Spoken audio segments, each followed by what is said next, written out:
Hoy, si nos alcanza el tiempo y nos da la vida, vamos ya despidiéndonos de ese andar por México, de esta travesía a través de uno de los movimientos artísticos más potentes que se han desarrollado en los espacios latinoamericanos, que fue el del muralismo.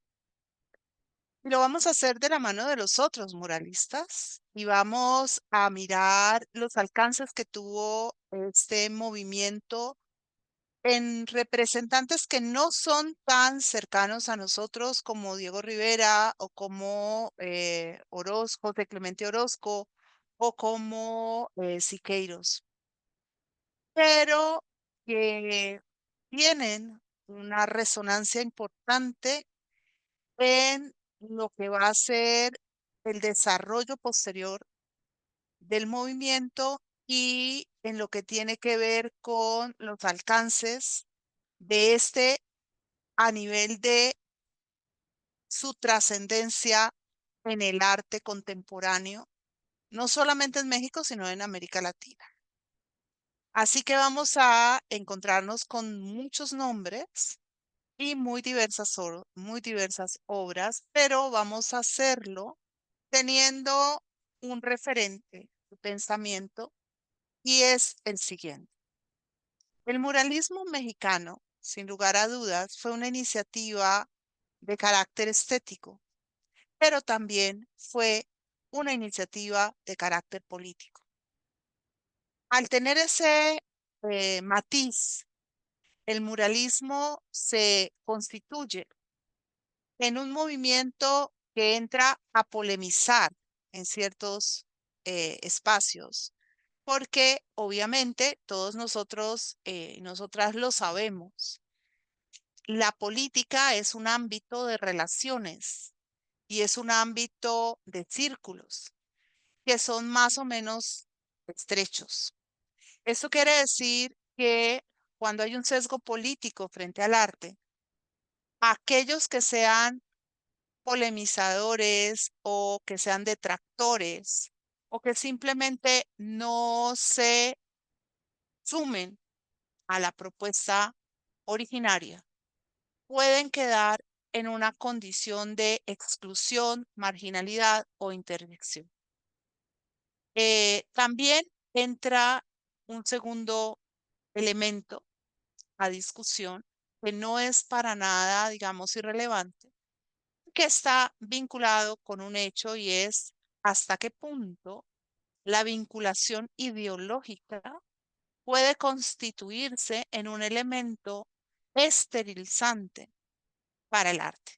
O sea, qué tan eficiente en términos estéticos es la relación arte-política o qué tan crítica puede llegar a ser en el sentido de eh, constreñir o de establecer parámetros o patrones muy específicos de proyección en términos estéticos. Bien, vamos a empezar con Jean Charlotte. Charlotte es un muralista contemporáneo de Diego Rivera, de José Clemente Orozco y de Diego Alfaro Siqueiros.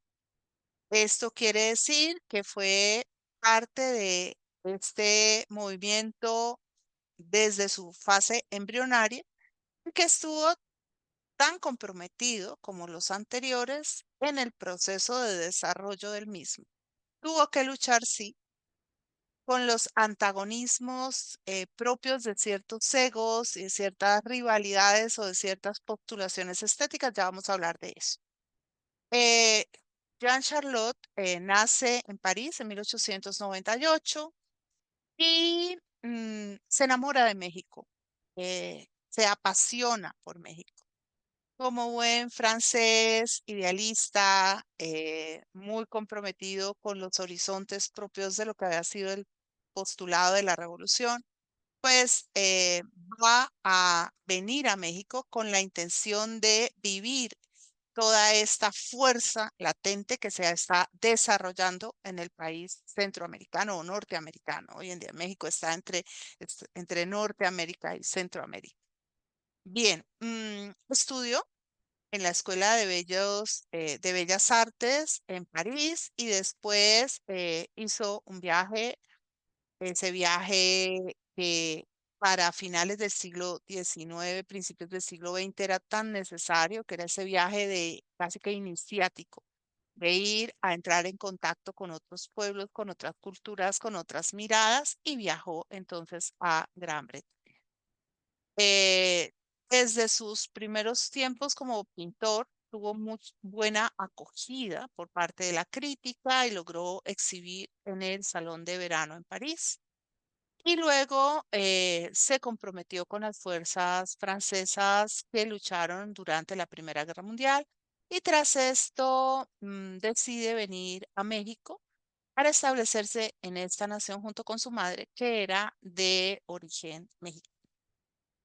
Ya aquí, en esta obra, que es una obra más madura, ya es un Charlotte de 1931, podemos visualizar esa latencia de los valores de la revolución, propiamente de la francesa, al interior de la obra, en la representación, sobre todo de lo que tiene que ver con el manejo del color, y también con esa polemización que se da entre lo que es el poder autoritario de la iglesia y las fuerzas libertarias que se oponen y que se representan en un pueblo que quiere unas dinámicas de cambio que suponen, entre otras cosas, una ruptura profunda y fundamental con el clericalismo. Entonces ustedes lo pueden ver aquí cómo aparecen elementos interesantes como el cuchillo, ¿no? En la mano, el gorro, que si bien no es exactamente el gorro frigio, sí hace inmediatamente una alusión a lo que es el gorro frigio. Estos elementos superiores que rápidamente nos retrotraen la imagen de la hoz, que es tan profundamente marcada dentro de todo lo que es el comunismo, las uvas en atención a lo que es todo el acto sacramental de la comunión, y el obispo con su mitra vestido de blanco, y son los colores de la bandera de Francia, ¿no? Blanco, azul, rojo. Em, la obra es una obra que supone a un mismo tiempo una profunda dinámica y una gran violencia, ¿no? Unos rostros de una profunda violencia, casi como incluso de denuncia, de pensar una iglesia que persigue, eso claramente parece un garrote policial, a los trabajadores, porque el rostro del trabajador eh, está vuelto, ¿no? Pero al mismo tiempo es como si entre los dos fueran aupando la revolución, o sea que se abre para varios contenidos semánticos al mismo tiempo.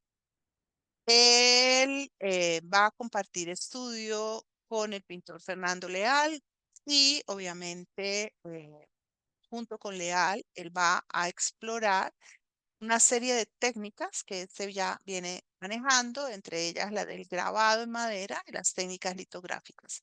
Hay que hacer claridad en el sentido de que para 1922 y para los principios del siglo XX, la litografía se convierte en un instrumento poderoso para el arte. O sea, esa noción que ya existía en pintores antiguos o barrocos como el propio Rembrandt, de socializar el arte, o que uno también la encuentra en otros grabadistas como el mismo Durero.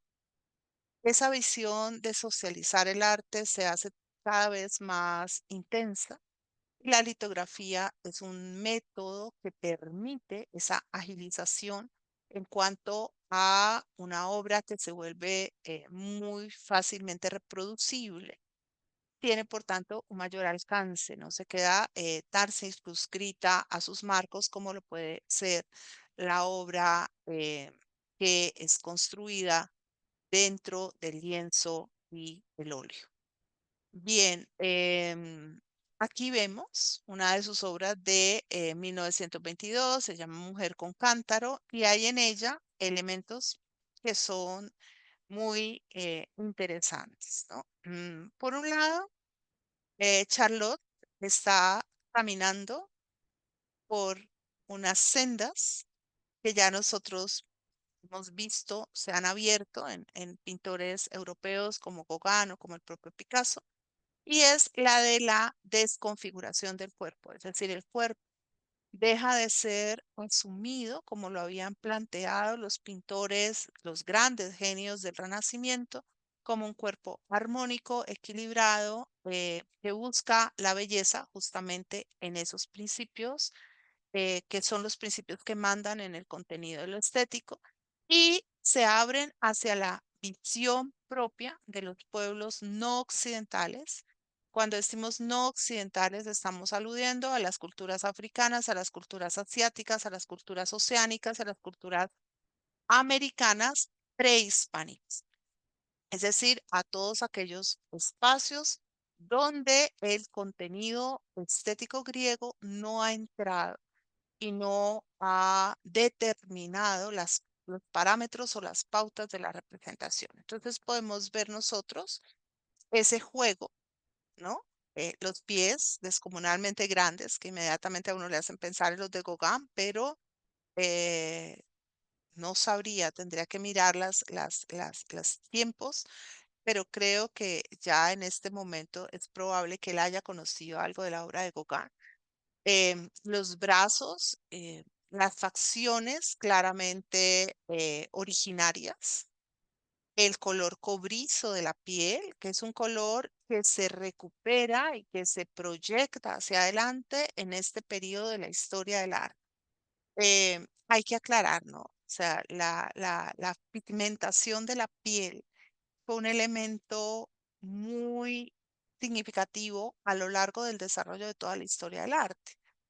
Lograr encontrar los tonos adecuados, las maneras acordes con con todo lo que tiene que ser, la encarnación, ¿no? Con hacer que las pieles se vean naturales, que se sienta que es algo verdaderamente auténtico. Los españoles van a ser expertos, por ejemplo, en eso en relación con lo que van a ser los santos de procesión. Y me acuerdo particularmente en este momento de Pacheco, el que era el suegro de Velázquez, que se dedicaba a eso. Y me perdonan la relación, pero es que a la parroquia donde yo voy han comprado un crucifijo con el Cristo crucificado, y la encarnación es espantosa. O sea, yo cada vez que la miro siento, me cuesta, o sea, me choca porque es un rosado plástico que no, nada que ver. Y entonces, pero lo que yo iba era que en el siglo XVII se introducen las pieles negras y un poco las pieles cobrizas. Pero esas pieles cobrizas, sobre todo en el contexto latinoamericano, se usaron de una manera denigrativa. La Revolución Mexicana no rompió para nada, no acabó con la marginalización de los indígenas. Eh, Hay ahí unas contradicciones muy propias de nuestro ser latinoamericano que van caminando. Por un lado, esta afluencia de nombres como Cuauhtémoc o como Moctezuma, pero por el otro lado, sigue existiendo ese tinte discriminativo que solamente en las últimas décadas se ha venido mimando y se ha venido suprimiendo. Por otro lado, nosotros vamos a encontrar que ya para estos artistas, estos grandes muralistas, se empieza a volver específicamente significativo hacer que esas pieles cobrizas ya no solamente estén presentes dentro de el lienzo o dentro, sí, del lienzo o dentro de la madera, para mostrar la diferencia y la subordinación, sino que vuelvan a recuperar un protagonismo eh, marcado y se proyecten entonces como elementos determinantes de su propia historia, como protagonistas de un espacio histórico que les pertenece, que les es propio y que les, de alguna manera, les define, pero que también ellos están definiendo. Entonces, eso es lo que nosotros vamos a empezar a observar y estas búsquedas que van a ser muy sensibles y que se van a ir proyectando de muy distintas formas, ¿no? En cómo encontrar esas nuevas matrices estéticas y cómo construir un contexto de belleza desde la alteridad. En 1922, Charlotte va a trabajar como ayudante de Diego Rivera en el primero de sus murales, el mural de la creación. Y después de esto, él va a encontrar camino para crear su propio mural, que va a ser la masacre del Templo Mayor. Este va a ser un mural que él va a realizar y que ya tiene esta matriz histórica, pero la intervención de Charlotte en medio de todo este contexto va a ser compleja porque, digamos, no todos los pintores, y entre ellos Diego Rivera, están igualmente abiertos a la posibilidad de que un extranjero sea parte protagónica del movimiento, ¿no? Y hay, como les digo, estos egos que rozan. Quienes estamos viendo aquí son los muralistas que van a participar del movimiento y que van a tener, digamos, esas voces cantantes y que van a llevar la batuta en el desarrollo de todo lo que este movimiento va a suponer. Como vemos, no son simplemente los tres grandes del muralismo, sino que es un grupo bastante nutrido. Algunos de ellos no van a tener una trascendencia mayor como pintores o como autores individuales, sino que se van a jugar específicamente como auxiliares. Y esto va a ser muy notorio, muy particularmente en el caso de las mujeres, porque muchas de ellas al tomar estado, es decir, al casarse y cumplir el programa que les había sido adjudicado desde su nacimiento de ser esposas y luego madres, pues las alejaban de la posibilidad de seguir manteniendo una identidad artística propia. Y eso lo vamos a ver más adelante cuando nos demos cuenta de aquellas que sí lograron eh, mantenerse dentro del movimiento. Miren, por ejemplo, aquí como en el 16, ¿sí? Se habla de la señora Romano, ni siquiera se le atribuye a ella un nombre. Aquí estamos viendo una parte de la masacre del templo que está en la Escuela Nacional Preparatoria. Y vemos, o sea, es un mural de grandes dimensiones, es un mural que está manejado dentro de de un cromatismo muy, mm, ¿cómo lo diríamos? Un cromatismo muy, casi que muy barroco en ciertos sentidos, en el contraste muy fuerte entre tonos más bien apagados y los tonos rojos que son usados para como un llamamiento de atención y como un golpe, digamos, en la mandíbula del espectador con el propósito de darle la noción del grado de violencia que está en el medio. La pintura de Charlotte es una pintura sumamente fuerte, moderna.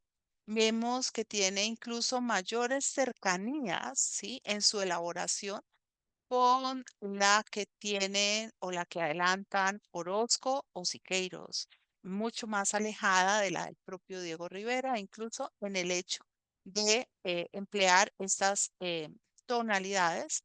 Y tiene unos elementos sumamente dramáticos que se proyectan especialmente en los ojos y en la gestualidad, sobre todo de los animales, ¿no?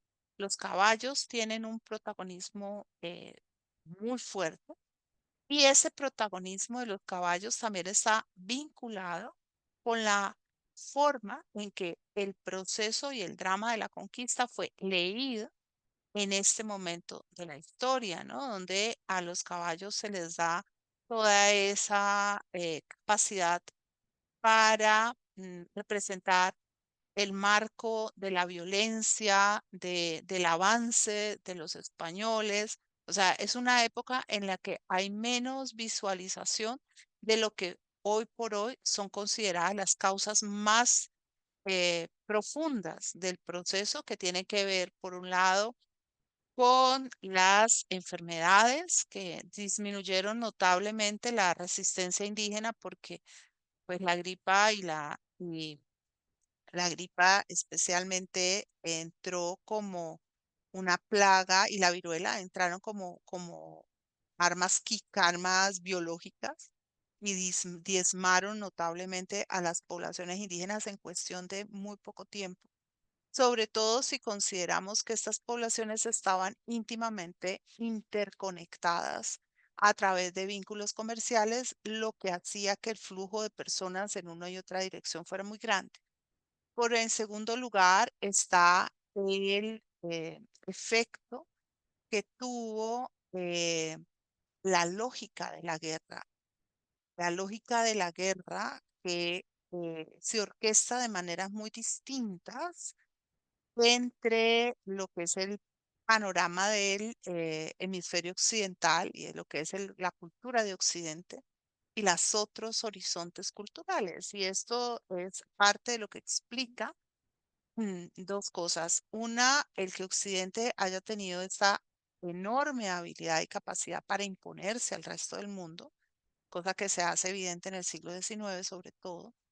Y en segundo lugar, el hecho de que le demos tanta trascendencia a la obra de Homero y a todo lo que supone es que quizás la obra capital de toda la cultura occidental en primera instancia sea la Ilíada y bueno, y después la Odisea, que se centran en torno a lo que significó la guerra y la lectura de los otros y la incapacidad para mm, relacionarse con el contexto de los otros con unos grados de anticipación muy grandes. Lo que supuso que los españoles hicieran una serie de relacionamientos de alto alcance con los enemigos de las culturas dominantes de América Latina, de América prehispánica. Entonces, todo eso tiene que ver. Pero en la época en que nosotros nos estamos moviendo, la imagen que fue capital y que fue decisiva fue la imagen, fue la que señaló sobre todo el que las culturas fueron avasalladas a través de elementos de violencia. Bien, aquí ustedes lo ven, la belleza de la línea, el manejo tan eficiente de la escena y estos elementos dramáticos que tienen unas cargas significativas muy altas y que, por ejemplo, eh, juegan, ¿no? Con los desequilibrios corporales, o sea, los rostros se minimizan y al minimizarse pierden esa característica que supone la individualización, o sea, se disminuye la persona ante el hecho de la violencia, pero las manos se hacen máximas, o sea, se maximalizan. Em, las manos se convierten en un complemento de la expresión, pero también en una alusión concreta a lo que se hace, al quehacer. Entonces, juegan esos dos elementos, o sea, se disminuye la disposición de ser un individuo, una persona, de tener una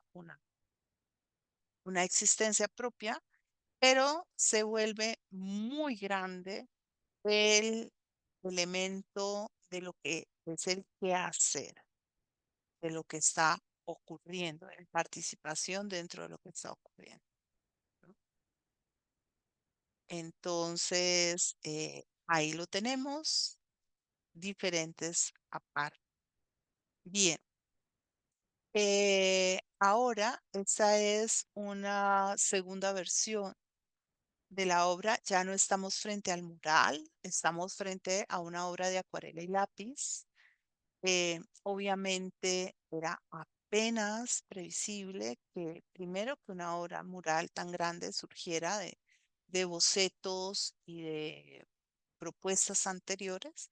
Y por otro lado, siempre los artistas plásticos están inmersos en la, digamos, dualidad y en la, en la, pongámoslo así, como no es incertidumbre, sino como en la encrucijada de mirar posibilidades diversas o distintas de lo que han creado.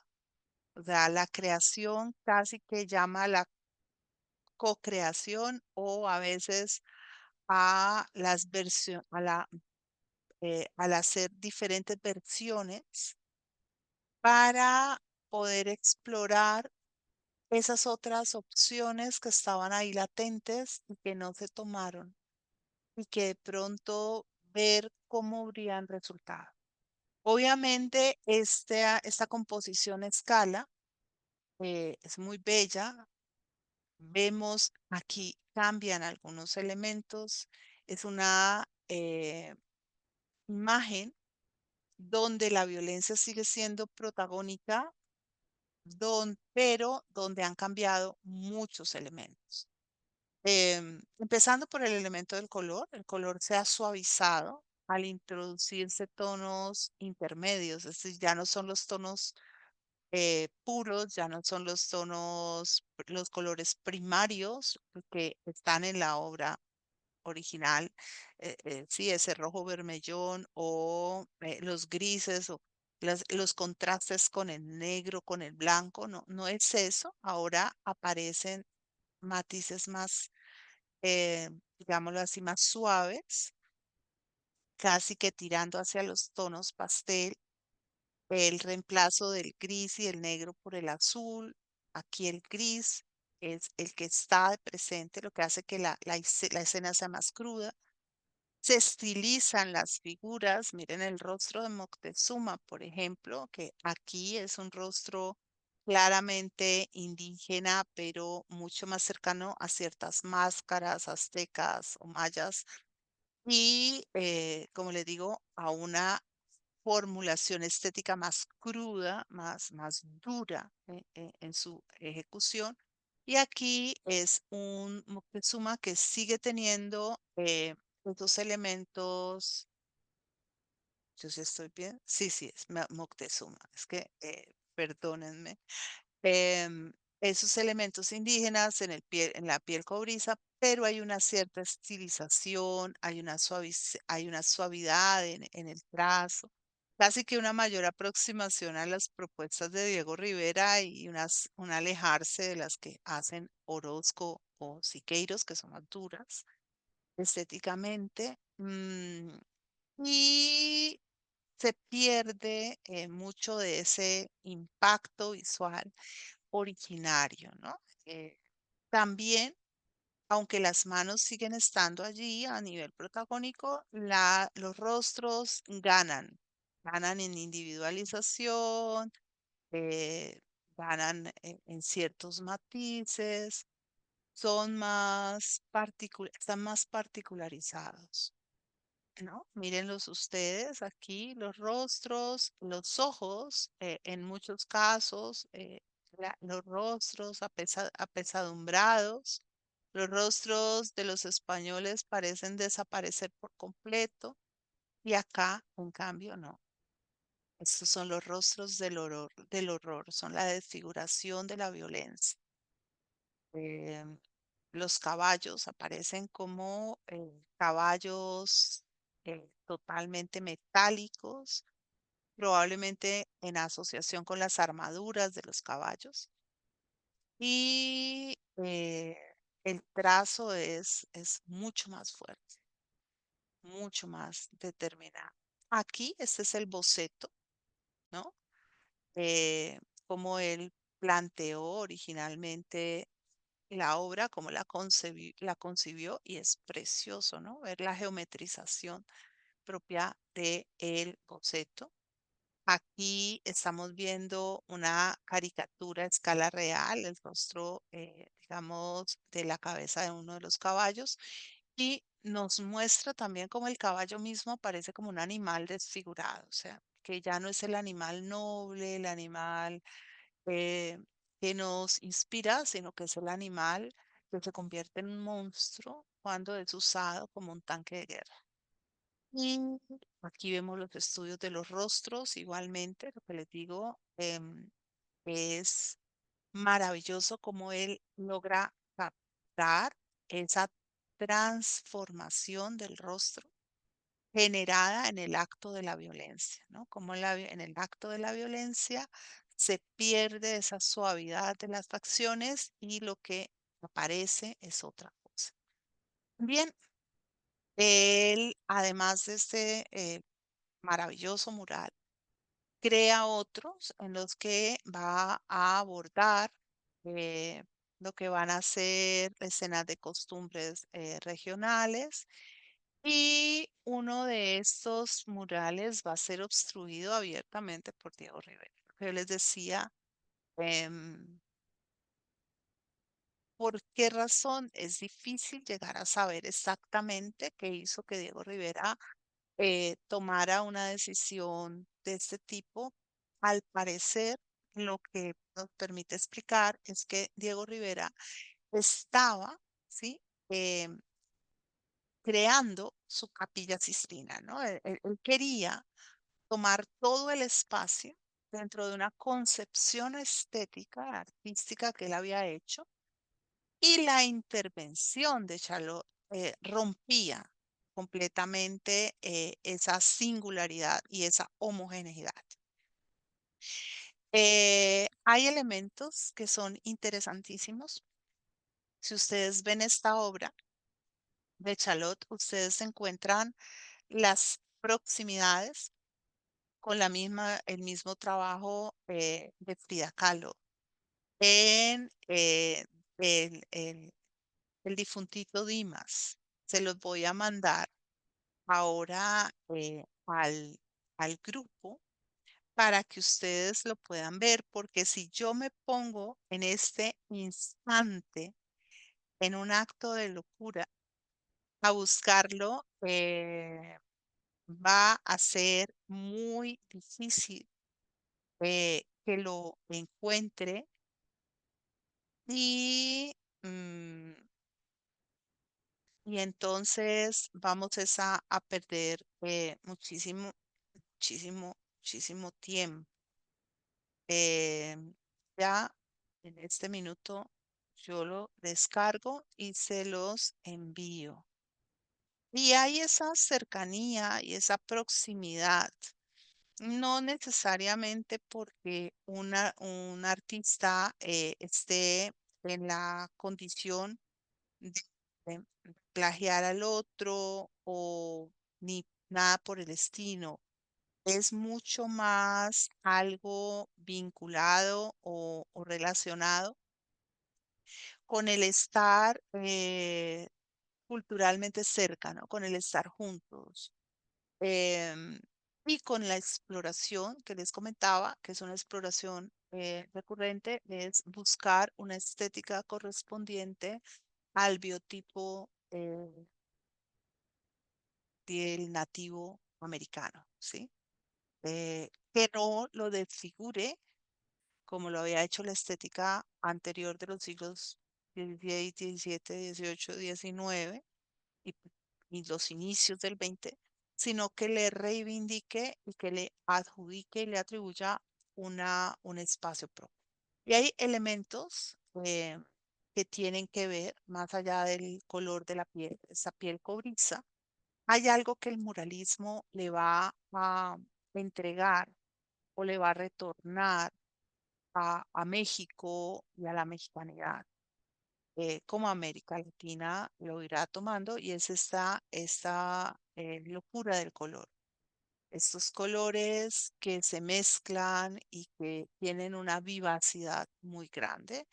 Y también esta capacidad de volver sobre la fiesta popular. El concepto de lo popular es un concepto que no está en la historia, sino hasta el siglo XX.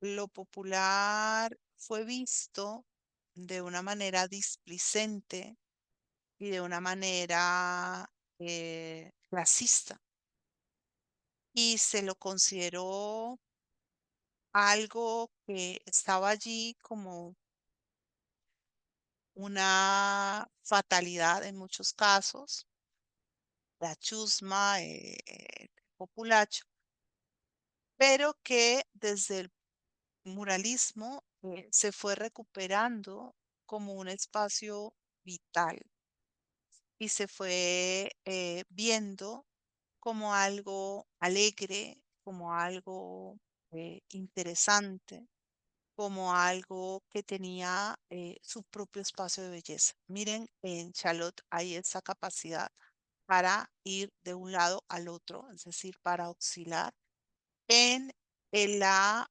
forma de administrar el trazo y de proponer el referente estético. Esa primera formulación del tema es más dura, si se quiere, o sea, es más dramática, es más exigente para el espectador, porque hay que salvaguardar esas distancias estéticas que nos han pertenecido y que nos hacen, por ejemplo, atribuir la belleza al esquema de Sandro Botticelli, por ejemplo, o de Rafael, y abrirnos a la posibilidad de que la belleza puede ser algo completamente distinto, que era lo que nosotros veíamos con Gauguin, ¿no? O sea, abrirse a otra. Pero aquí, en esta segunda formulación, hay una suavización del tema, los rasgos ya no son tan chocantes, los colores entran en unas armonías más tranquilas. A mí me parece más esta visión más propia de lo que es la ilustración o lo que se considera como la ilustración, y esta más propia de lo que es directamente la pintura.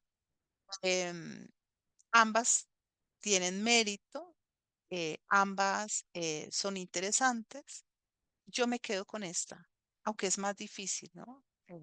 Pero ambas son muy, muy, muy, muy interesantes.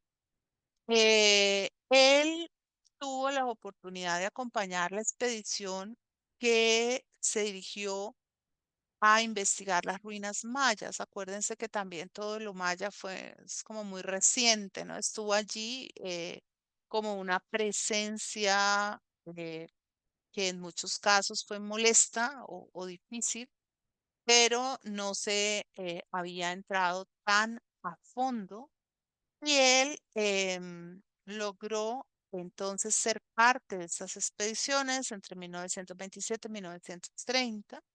Era una época en la que, si bien la fotografía estaba presente como un elemento importante para hacer el seguimiento de este tipo de espacios, la fotografía em, tiene unas dependencias, como ustedes bien lo saben, que están vinculadas, por un lado, con la calidad de los equipos, la luz, mm, los ángulos. Entonces, no siempre la fotografía es lo único. A veces el dibujo logra hacer una aproximación que puede, digamos, ser muy útil para el desarrollo del conocimiento, e incluso por el hecho de que es algo que se hace con más tiempo, mientras que la foto es mucho más inmediata. Bien, ya en 1930 se va a vivir a New York y allí se va a quedar. Él va a mantener el contacto con los mexicanos, con todo el movimiento del muralismo, pero su obra va a ir, digamos, cambiando de norte, ya no, ya esta idea de la pared como el lienzo fundamental, como el lienzo determinado, no es la que se queda ahí como fundante. Y luego viaja a Hawái y muere en Hawái en 1979. Bien, ahí nos despedimos de él. Y ahora vamos con un segundo artista. Aquí sí tengo toda la, la biografía en una sola imagen. Vamos con ella. Entonces nace Fermín Revueltas, obviamente. Este es un hombre de combate y es un nombre que ya marca drásticamente el contexto de toda la obra. Hay algo que quiero aclarar antes de continuar y es que conseguir las obras de estos muralistas es muy difícil. Uno encuentra páginas y páginas y páginas con imágenes de la obra de Diego Rivera, de Rafael de José Clemente Orozco, de Siqueiros, de David Alfaro Siqueiros, pero encontrar la obra de los otros no es tan sencillo. Y esto se debe al entrecruzamiento de las fechas, es decir, a los momentos históricos, también se debe a la relevancia de los nombres, a la valoración del trabajo, entonces no es tan fácil. Bien, Fermín nace el 7 de julio de 1901 en Santiago Papasquiaro, en Durango, en México. En 1917 es enviado a Austin, Texas, para educarse. Y eso ya nos da la idea de la calidad de la familia, ¿no? De las posibilidades de la familia y allí se va a estar, digamos, al margen de todo el proceso de la revolución. En 1920 se traslada a Chicago y allí va a continuar su estudio y va a vincularse al desarrollo de los movimientos estéticos modernos, que son claramente revolucionarios. Es decir, después de la Revolución Francesa, el arte es revolucionario en Occidente y solo se va a entender como revolución, ¿sí? Esto lo vimos nosotros con todos los ismos. Hay que romper el esquema, o sea, no nos podemos quedar pintando como Ingres, no nos podemos quedar pintando ni siquiera o como Van Gogh o como Gauguin o como Picasso, sino que todo el tiempo hay que revolucionar, ¿verdad? Porque el arte sufre un proceso profundo de afectación que lo vincula con la libertad. La creatividad se entiende específicamente como un acto libertario.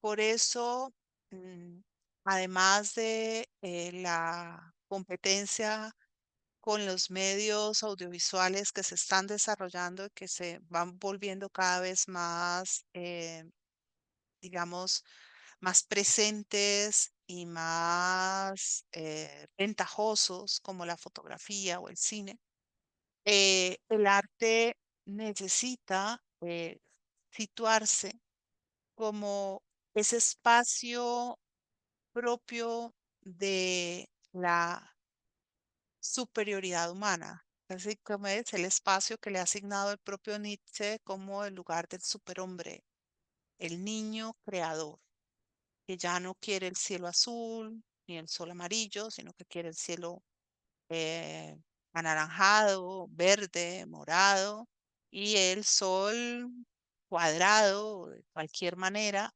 menos como lo estamos viendo.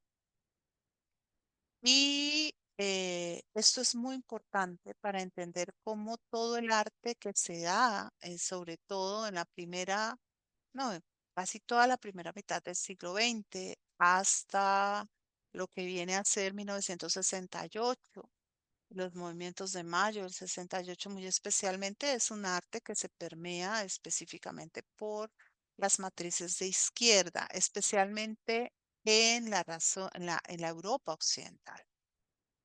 Tiene obviamente puntos de crisis y de parada, como en 1933, de 1933 en adelante en Alemania, con todo el nacionalsocialismo y su mirada revisionista sobre lo que han sido los desarrollos vanguardistas, especialmente del expresionismo.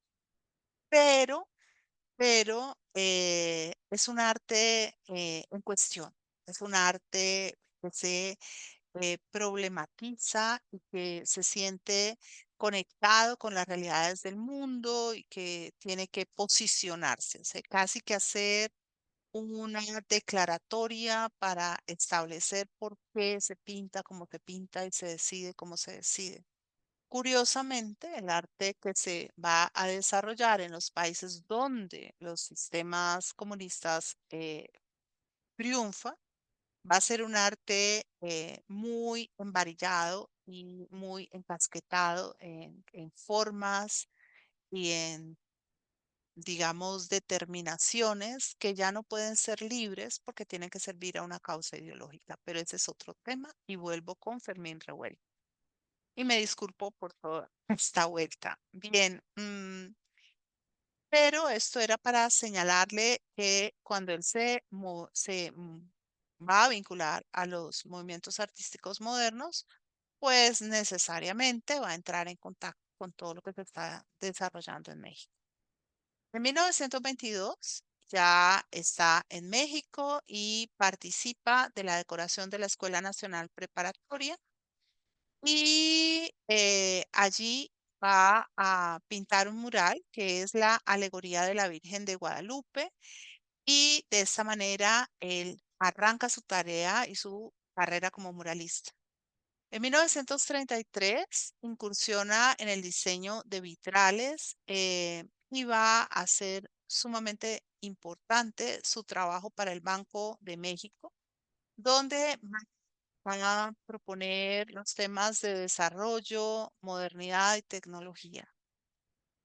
Y en 1935, a una muy corta edad de 34 años, fallece el 9 de septiembre, eh, dejando, no obstante, un legado importante para el arte mexicano. Mientras estuvo en México, su formación inicial fue en el Colegio Alemán y luego, como les dije, en los Estados Unidos. Eh, entre 1913 y 1919, o sea, antes de ir a Chicago, él estuvo en clases con Benigno Barraza y ya en Chicago, en clases de pintura en el Instituto de Arte. Él va, digamos, a caer dentro de los fueros del movimiento del muralismo y él se va a volver muy rápidamente cercano a José Clemente Orozco, a Diego Rivera, a Jean Charlotte y Alba de la Canal. O sea, ya en este tiempo no solamente va a pintar, sino que entre 1922 y 1927 va a ser docente en las misiones culturales y en las instituciones educativas móviles, porque uno de los contenidos más significativos de la revolución es justamente este, que el pueblo es ignorante, el pueblo es atrasado porque no ha recibido la educación necesaria. Entonces, esta idea de un maestro misionero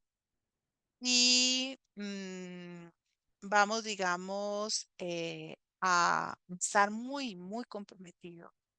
Y mm, va, digamos, a ser un hombre de una productividad enorme. O sea, no se va a quedar quieto. Esto hace que su obra sea importante a pesar de lo corto de su vida.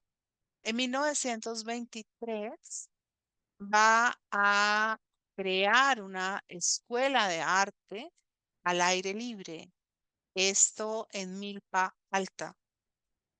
Y allí él va a dedicarse a dar clases de pintura a jóvenes, a señoritas, a niños, es decir, algo muy revolucionario. Aquí estamos viendo partes de su trabajo. Ustedes pueden ver cómo aquí el color va, digamos, mucho más libre. Su obra es de una preciosa plasticidad y esa plasticidad está vinculada a la libertad del color, a una agudeza inmensa para, para articular las variaciones cromáticas, de manera que la obra es al mismo tiempo atractiva, pero también tiene una cierta serenidad.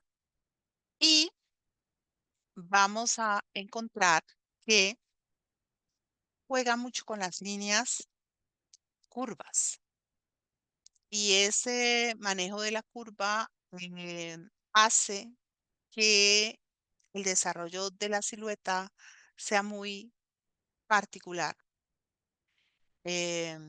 Vamos a encontrar que él hace un viaje a lo largo de México con estas escuelas misionales y esto le permite llegar a pintar murales en la sala de conferencias agrícolas de Cuernavaca, en la Casa Heréndida de Pascuaro, en el Palacio de Gobierno de Morelia, y va también a trabajar en la restauración de las pinturas de la Catedral de Villahermosa, el Teatro al Aire Libre de Calquini y Macuspana en Sonora.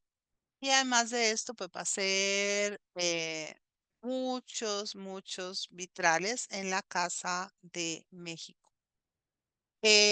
Su trabajo va, como les digo, a estar vinculado con una forma muy específica de esquematización de la figura humana y de composición.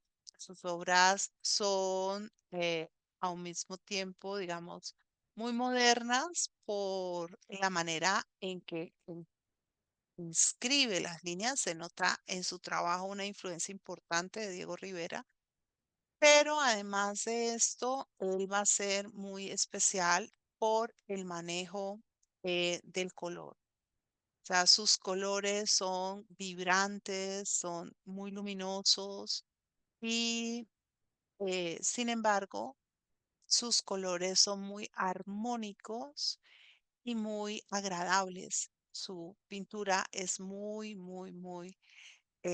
singular.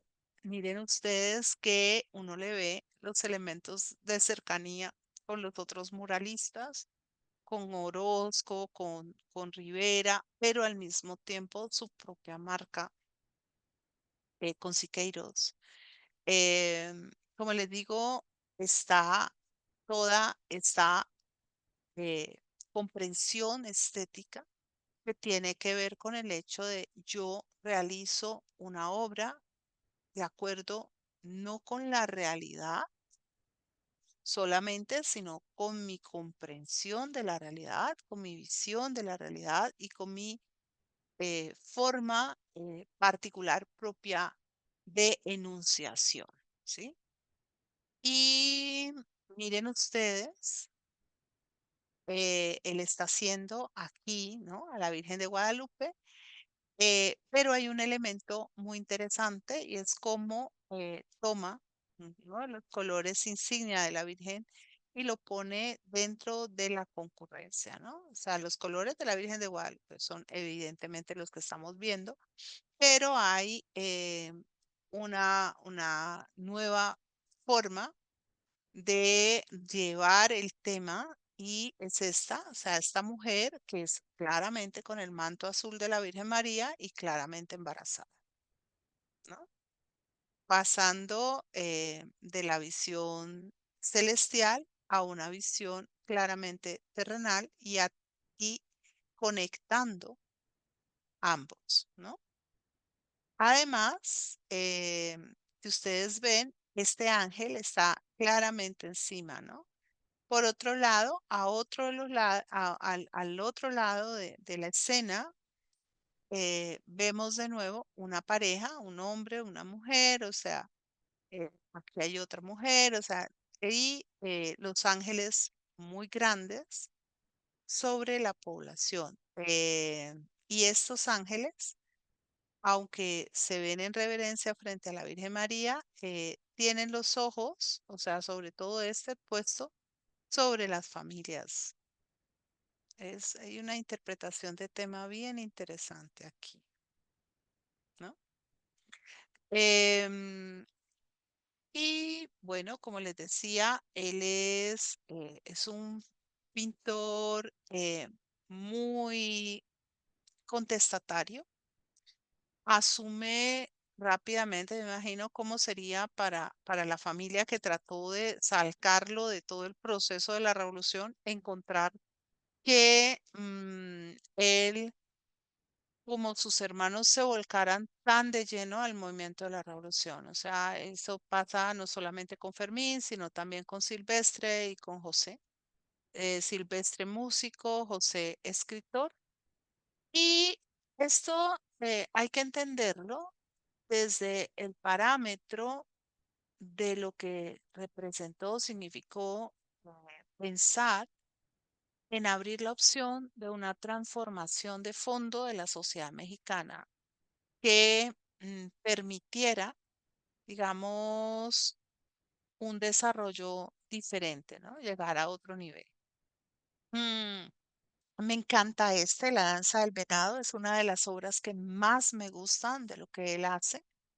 Eh, Como dice aquí en el texto, él es un hombre con una enorme capacidad para sintetizar el tema, para recogerlo, para componerlo. Esa es una obra que me gusta mucho por el manejo de la luz especialmente. Tiene o logra conectar los elementos propios de la fiesta indígena. Em, Fíjense ustedes, hay que mirarlo con un poquito de detenimiento. Aquí está la cabeza del venado, que es una máscara. Aquí está la cara del hombre. Aquí la forma en que se hace la danza, los sonajeros, ¿no? Alrededor de las llamas. Y aquí vemos, está la máscara de venado, que claramente está volcada hacia atrás. Y aquí el hombre que la va llevando, que va hacia adelante.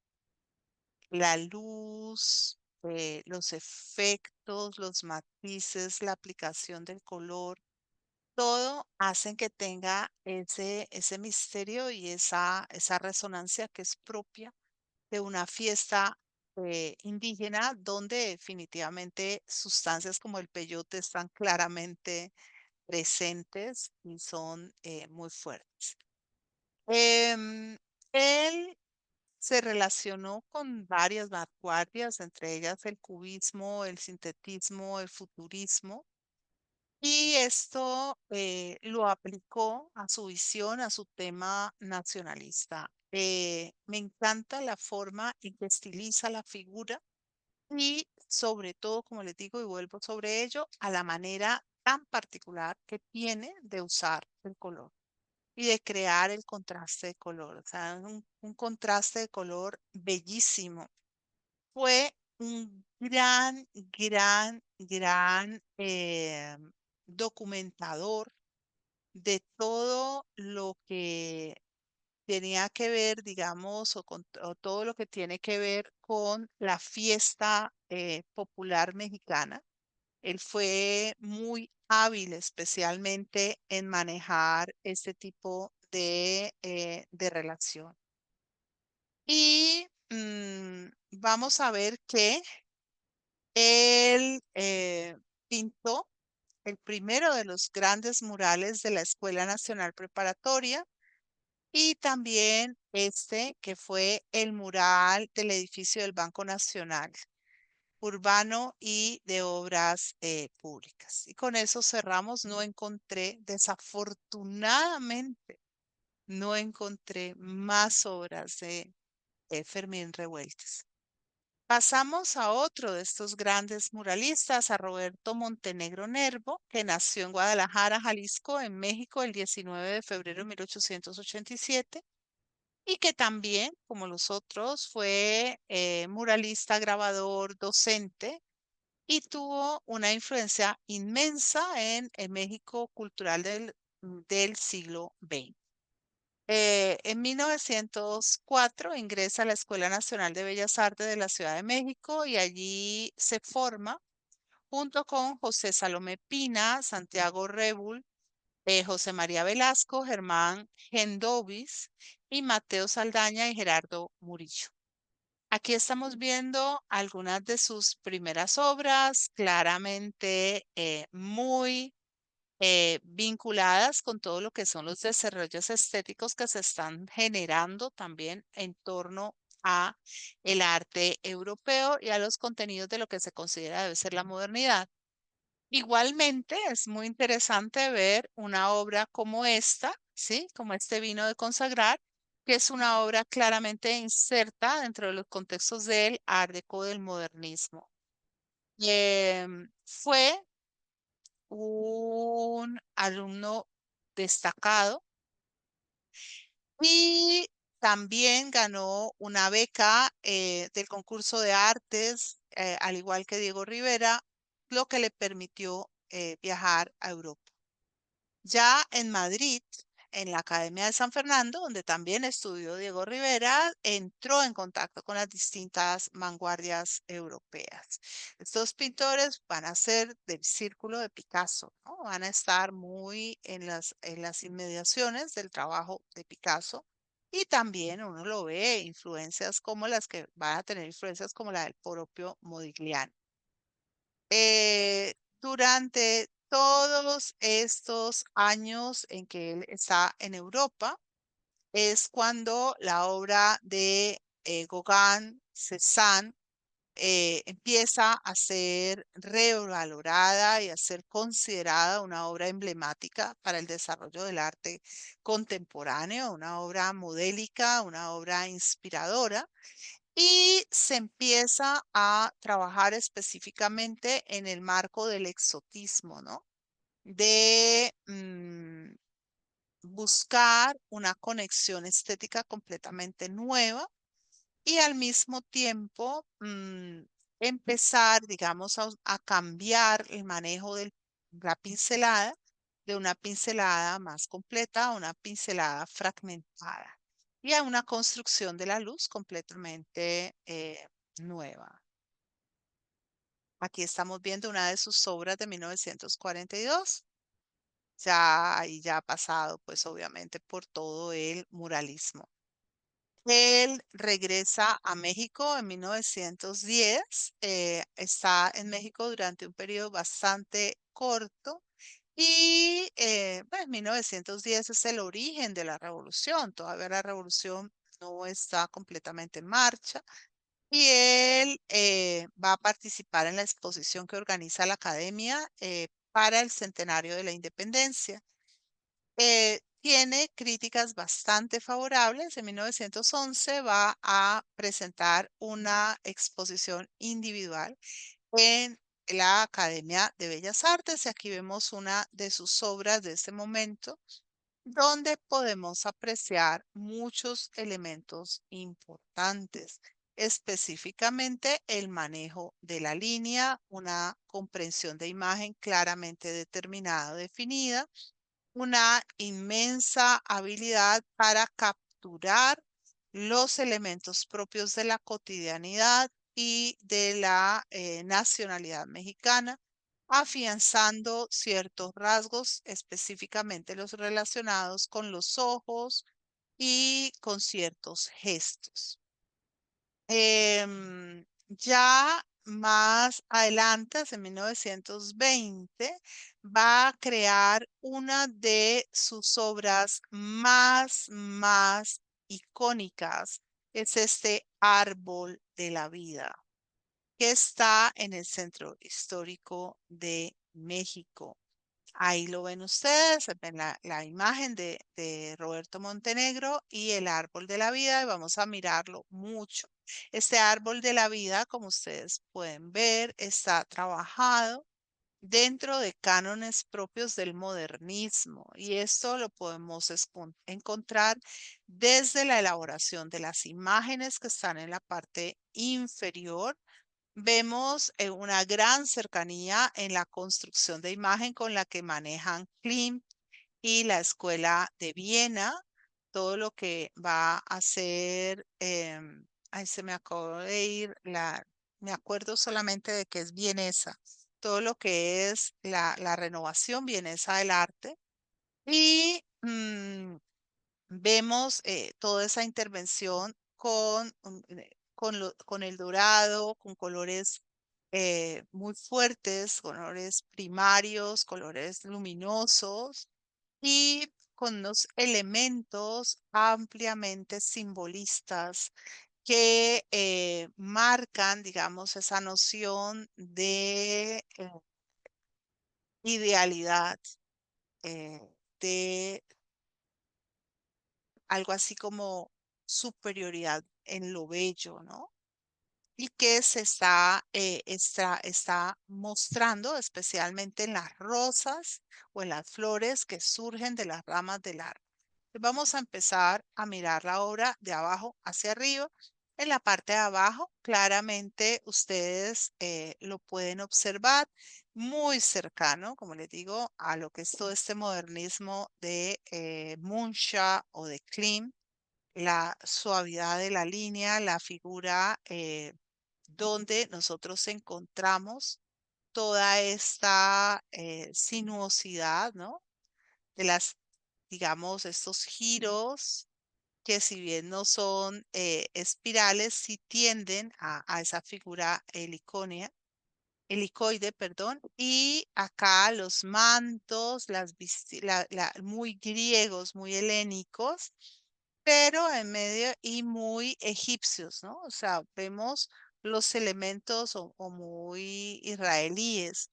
En el centro, una figura que me hace acordar exactamente de la imagen que usa Klimt para enunciar a Beethoven. Ahora les mando esa imagen. También ya se las mando al chat para que lo puedan ver.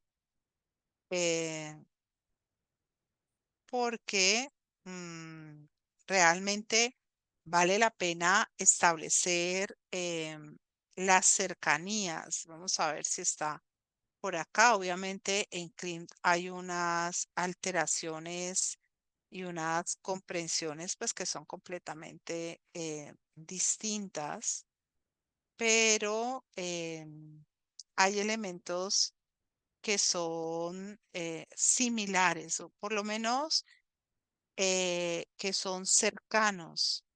Nunca, nunca, obviamente, nunca idénticos, ¿no? Pero es la idea del gran caballero que se enfrenta al mal, en este caso, el caballero que está en el centro del árbol vital.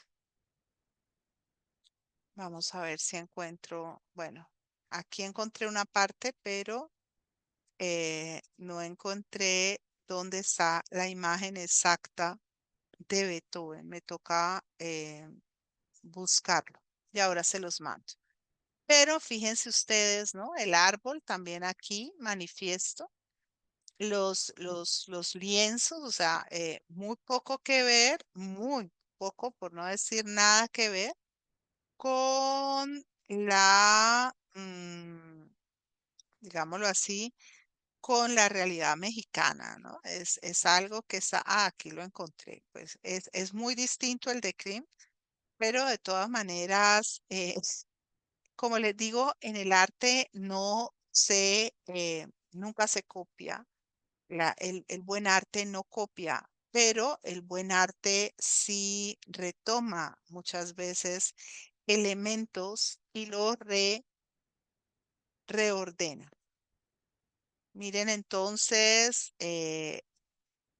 la arquera, que es como una especie de Artemisa, y todas las figuras. Y en la parte alta, ve, no encontré imágenes donde solo estuvieran en la parte alta. Miren ustedes, aquí hay como jaguares, dos jaguares, y las rosas y las hojas. Es una maravilla, ¿no? Ahora también se los voy a mostrar porque este es un trabajo que también a su modo, un modo muy distinto que nosotros hemos visto, Klimt hace, ¿no? Es un tema que está muy en boga en este momento histórico que son los años 20. Es algo que se está trabajando fuertemente. Y bueno, Clint no hace uno, hace como 1000. Eh, les voy a mandar, se los voy a mandar ya mismo para que ustedes lo puedan ver. Este es el más bello de todos. Este que estamos viendo es muy bello. El de Clint es una cosa absolutamente, absolutamente loca. Y ya ustedes ya se los mando, ya se los mandé y ya ustedes lo pueden ver. Se lo voy a dejar un minuto para que miren. Esto es muy cloisonné, o sea, muy ese arte que también va a inspirar em, a, a Gauguin, que es todo el arte del esmaltado que se ha usado en Europa en la Edad Media, ¿no? Pero las formas de regulación de la figura son otras. Miren ustedes las palomas. No, es que esto es una belleza. Miren aquí los loros, o sea, está todo también inspirado en lo que es la iluminación de textos medieval, o sea, esas maravillas de obras que constituyen mm, todo lo que es el arte gótico. Ya se los mando.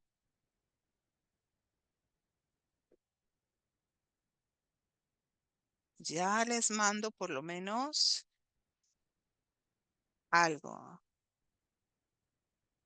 para que ustedes lo miren mientras tenemos esto aquí enfrente. Bueno, el que encontré no es exactamente los que encontré. A veces no encuentro porque los estoy buscando eh, en un inmediatismo absoluto. Ustedes me disculpan, eh, pero ya se los voy también a hacer llegar para que ustedes los puedan ver y tengan muy claro a lo que me estoy refiriendo.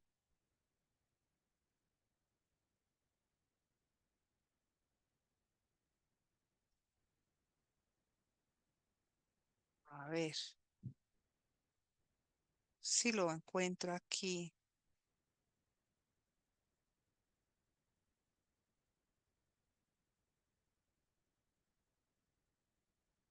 que es todo lo que es el esmaltado en la Edad Media.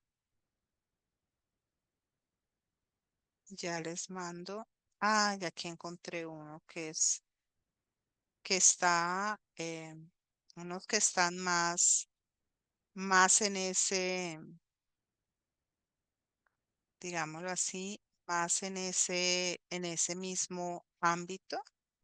Ya lo voy a cambiar. Solamente quería que ustedes pudieran ver a qué me estoy refiriendo sin tenerme que salir exactamente de aquí. Ya se los mandé. Ok. Bien. Él, después de esta obra, de este árbol de la vida, él vuelve a Europa Y en París va a volverse, digamos, un pintor importante entre artistas como Juan Gris y que es el otro creador del cubismo. Porque siempre hablamos de Picasso, pero Juan Gris está allí y Jean Cocteau.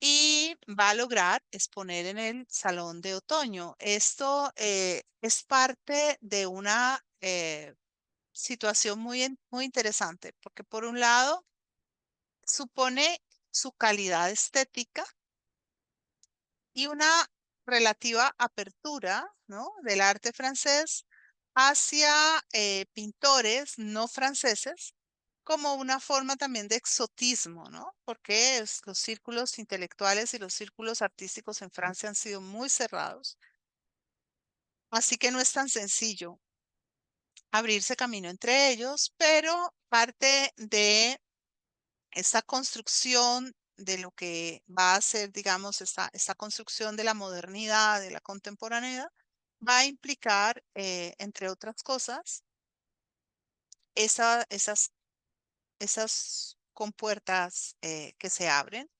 Y ustedes pueden ver que él entra también entre el drama propio del surrealismo, ¿no? De este subvertir el orden de lo racional usando elementos propiamente inconscientes, donde la posibilidad de lo absolutamente absurdo es completamente viable. De ahí que se puedan tener manzanas, membrillos, un caballo, calaveras, todo junto dentro de un mismo ámbito. Em, y digamos, la idea que se tiene es justamente la de presentar ese nuevo personaje en escena, ese personaje que empieza a tener que ver con lo que subvierte el orden de la realidad. Ya cuando se da la Primera Guerra Mundial, él se ve abocado a volver a México, parte a España, pero tiene que quedarse en España hasta 1920 porque no puede atravesar el océano. Aquí tenemos otra obra abiertamente surrealista. Lo genial del surrealismo es que los pintores o los artistas pueden delirar plásticamente, pueden jugar con conexiones que no son abiertas dentro del espacio de lo real y dejan al observador la tarea de encontrar las conexiones y de co-crear la obra desde el análisis, ¿no? Entonces aquí, por ejemplo, podemos ver cómo estaba muy marcada la comprensión relacionada con la muerte, con el poder, con el pánico, con la conquista, el trabajador exigüe que muere con un palo en la mano en el que se para la famosa águila tan propia de la representación náhuatl, del origen de todo, de lo que es el imperio y por otro lado el alambre de púas y bueno, se pueden hacer todas las relaciones que uno quiera. Aquí ya nos enfrentamos a lo que va a ser su trabajo más acercándose ya en el muralismo, en la fiesta de la Santa Cruz. Parte de lo que quisieron, como hemos dicho, hacer estos muralistas fue una profunda exaltación de la cultura popular. Y las fiestas religiosas son un elemento capital dentro del contexto de la cultura mexicana y de la mexicanidad. Entonces él aquí hace un elemento muy interesante, pone todas las cruces que seguramente se yerguen en el momento de la celebración. Y en el centro de todas la verdadera cruz que está aquí en la parte alta. Hace alusión a la búsqueda de Santa Elena, la madre del emperador Constantino, que caminó todo el oriente buscando los vestigios de la cruz en la que Jesús había muerto. Y al mismo tiempo la sociedad mexicana asomada, ¿no? Participando. Pero en la parte alta, en las pechinas de, digamos, de la iglesia o de la construcción, pone mujeres en posición de crucifixión, ¿no? Mm, y en la parte, estas mujeres que están tanto en posición de crucifixión como de sostener, sostienen la bóveda celeste donde aparecen las distintas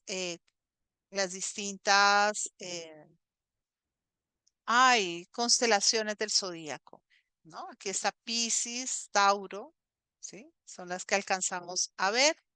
Em, Más allá de donde está Santa Elena, con los delegados o con el propio emperador Constantino, con las formas propias del imperio. Aquí en la parte alta, tres cruces, en la parte de acá está lo que sería la verdadera cruz totalmente recubierta.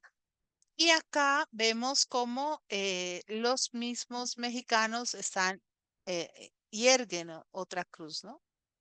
O sea,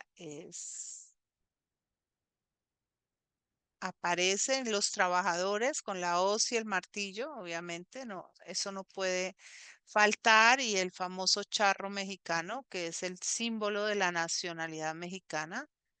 Y acá otra representación entronizada de la fiesta de la cruz.